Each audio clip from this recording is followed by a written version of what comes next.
Did you guys know as they try and add to their reasons for why we're on the doorstep of war again with this big peacetime president? The latest excuse is like a throwback to the same things that they were saying before about Iran and their nuclear program. Yeah, that same nuclear program that they said they obliterated. Can you explain to the American people why the United States would need to strike Iran to stop them from getting a nuclear weapon if the United States obliterated their enrichment program last summer? Well, I'm not going to make any news on Iran today, Caitlin. I'll let the president make those announcements. As you know, he is sending two of his best negotiators to Geneva tomorrow in order to continue to try to strike the best deal possible for the American people. But the principle is very simple. Iran cannot have a nuclear weapon. If they try to rebuild a nuclear weapon, that causes problems for us. And in fact, we've seen evidence that they have tried to do exactly that. So the president sending those negotiators to try to address that problem, as the president has said repeatedly, he wants to address that problem diplomatically, but of course the president has other options as well. I mean, it was an artful dodge. But the question is, if you obliterated the nuclear program, which you claimed you did last summer, why is the nuclear program back up, for what it is you guys said, the reasons that you're going in there for? We know that they're liars. And the thing is, they're not even that good at it. The United States military obliterated Iran's nuclear weapons program with an attack on Iranian soil known as Operation Midnight Hammer. They've already developed missiles that can threaten Europe and our bases overseas, and they're working to build missiles that will soon reach the United States of America.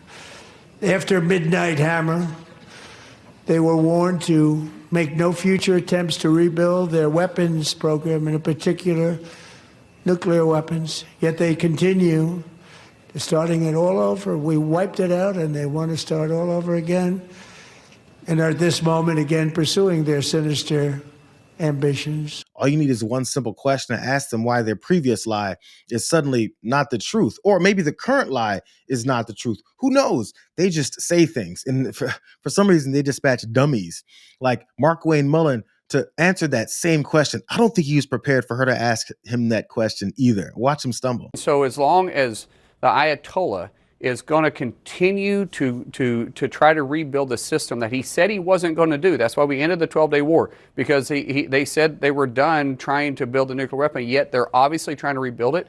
Right, we're not going to let that happen. If we obliterated it, we being the United States last summer, then why are you worried about it right now? Because they're rebuilding it, and you can see them rebuilding it. But it was not obliterated. Enriching. Well, but it doesn't mean you can't rebuild. I mean, people have car accidents and obliterate their bones and their legs, and yet they can still put, metal back in them and walk again. But I think if it was obliterated in June, how is it February, and we're now, as Steve Witkoff put it, a week away from Iran having this? I don't know. I can't speak for Steve. I haven't got those reports, and I've been read in on some of these programs, and so I don't know what Steve was looking at. I don't say he's wrong or right. I just haven't seen those reports. I do know that the president said that they had 10 to 15 days. The president doesn't bluff to stop pushing forward with rebuilding their nuclear sites. And by the way, if it takes us removing the Ayatollah from keeping the nuclear program from moving forward, then that's not off the table. But we would prefer diplomacy. The reason why the president has put so much resources in the region is because he wants options, and Chairman Kaine is providing those options for him. Markwayne Mullin isn't a very smart guy. Like, he isn't. He just isn't. Or maybe he's unprepared. I mean, maybe we should be kinder to him, even though he doesn't deserve it. How is it that rebuilding a nuclear program that you said you obliterated, didn't damage, you obliterated it? How is it that Iran is going to rebuild this nuclear program that you claimed was obliterated last summer, like in June, by February, that suddenly it's back up and running? It's like breaking a leg in a car accident. You got to put some pins and needles in, some metal, and twist it in, and suddenly your leg is great. Amazing how that works. If you put a couple pins and needles in your shattered leg from a car accident, you'll be running within 6 months. Did you know that? I get the feeling that doesn't make any sense, but he's just pulling things out of his ass. And then when cornered, he says he can't speak for Steve. I haven't gotten those reports, so I can't speak for him. I have a good question. Maybe Caitlin Collins asked great questions. Maybe the follow-up to that particular answer about how he hasn't read any reports, he's just going off of things he doesn't know, is, well, okay, hey, Markwayne, why the are you here right now if you don't know what you're talking about? Are you here just to carry the water? Are you here to push propaganda that you don't understand? It's obvious that you don't understand it because when I ask you questions about it, you say, I don't know. All I know is that the president said he doesn't bluff. Maybe someone should have showed him, this video from last summer when the same guy who doesn't bluff told us in June that this happened to Iran's nuclear program. The devastating U.S. strike on Fordo destroyed the site's critical infrastructure and rendered the enrichment facility totally inoperable. It was devastated. We assess that the American strikes on Iran's nuclear facilities has set back Iran's ability to develop nuclear weapons for many years to come. Many years to come. Not 6 to 8 months to come. Many years to come. It's weird. The reason why he came out so vehemently and used terms like obliterated and destroyed is because he wanted to seem strong in the middle of that first year where he was destroying things, and his foreign policy, as people noticed, seemed like it was about war.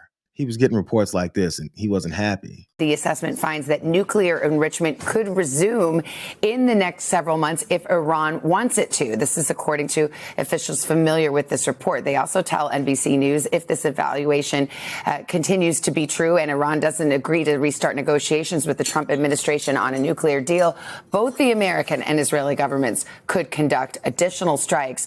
I feel like they're just tossing out excuses for whoever will buy whichever reason that they give. We're going in because of the protests and the brutal behavior from, this government and the protesters. I'm sorry, no, we're actually going to go in because the Iran nuclear facilities need to be addressed. Forget the fact that we said they've been obliterated and we did everything that we could do to destroy them last year. Who cares? Whichever excuse that you'll buy is the one that will sell you. And if you don't buy it, we'll just say that you're un-American and a radical leftist. But I want to drive the point home because this is one of my favorite clips. Pete Hegseth was very upset at those reports because Pete Hegseth, again, was trying to get his footing as Department of War secretary, and he wanted to talk a big game about all of their successes. Because you, and I mean specifically you, the press, specifically you, the press corps, because you cheer against Trump so hard, it's like in your DNA and in your blood to cheer against Trump. Because you want him not to be successful so bad, you have to cheer against the efficacy of these strikes. You have to hope maybe they weren't effective. Maybe the way the Trump administration has represented them isn't true. So let's take half-truths, spun information, leaked information, and then spin it in every way we can to try to cause doubt and manipulate the public mind over whether or not our brave pilots were successful. How many stories have been written about how hard it is to, fly a plane for 36 hours? When are you guys going to write a story about how hard it is to fly a plane? What an idiot this guy is. But what he wanted to drive home was they obliterated. Maybe someone should have asked him now why the nuclear program is no longer obliterated at a convenient time when you're trying to gin up more support, which nobody's given you for this latest war, as he also brags about stealing a Nobel Peace Prize from someone that he also screwed over.